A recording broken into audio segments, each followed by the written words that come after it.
Good morning. Today would have been my dad's 80th birthday. So happy birthday in heaven, Dad. He almost got 79. He was just about there in August when he passed away. But it's been well over a year now, and today is his birthday. And I want to remember him. And I'll talk about that in just a second.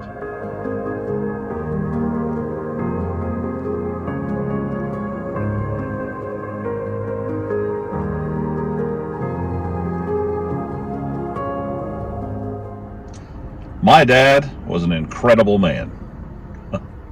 He was tough. He was a former Marine. He served in the military. He worked difficult jobs. And he was a very intelligent man, too. He had polio as a child, and he overcame that. He didn't walk for a long time. He was bitten by a copperhead. He was shot in the back with a shotgun when a guy was on the property and shouldn't have been, and he shot at a rabbit, and it hit my dad in the back.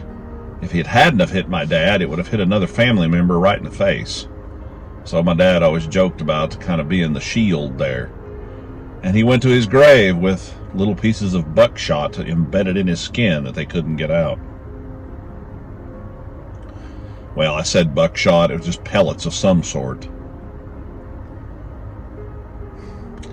His colon in 1982 was 2 foot too long, and it was kinked on two ends, and he almost died. They did all sorts of tests and couldn't find what it was, and that's when a miracle happened. My mother had been praying and praying and praying. They didn't know what was wrong, and she heard a voice that said, "Janice, if you don't set your alarm clock early and go in, they'll feed him his breakfast." That was the only message she got.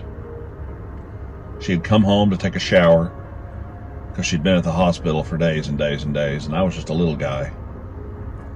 Well, she went to bed and she slept, and she set her alarm clock. She slept good for the first time in a while. And she went in early, and as she walked into the room, my dad was in his drugged stupor because they kept him on massive amounts of pain medication because it was so difficult to deal with the pain. He was swiveling around to start to eat, and she said, "Wait a minute, I don't think he's supposed to have that. He has to have a test today." And the nurse said, "Wait a second," and they checked, and supposedly it's the first mistake like that they had made in like 20 years. Well, Dad was able to have the test, and it didn't show anything. But the point is, they did exploratory surgery right after that because they couldn't find anything. And they discovered that his colon was 2 foot too long and kinked at both ends and was just about to rupture. And the doctor told him at that time he would have had about a 1 in 100,000 chance to survive if that had happened. So, because Mom was given that message and stopped him from having breakfast, they didn't put the test off a day. And if they had of, it would probably have ruptured and killed my dad. And I got to keep him. In the 90s, he got bit by a tick, and he had some sort of disease. It wasn't Lyme disease or Rocky Mountain spotted fever. It was something else. And they treated him with all kinds of antibiotics and stuff. And he really almost died then, too. But he got over that. And I got to keep him.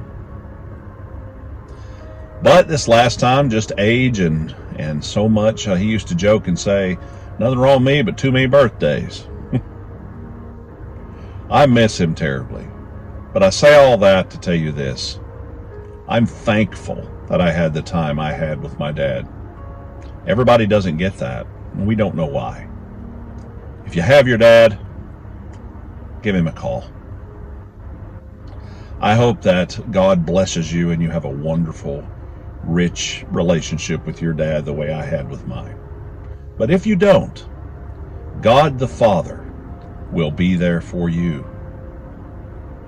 God the Father will be there for you. Some of you don't know what it's like to have a good dad. I know that.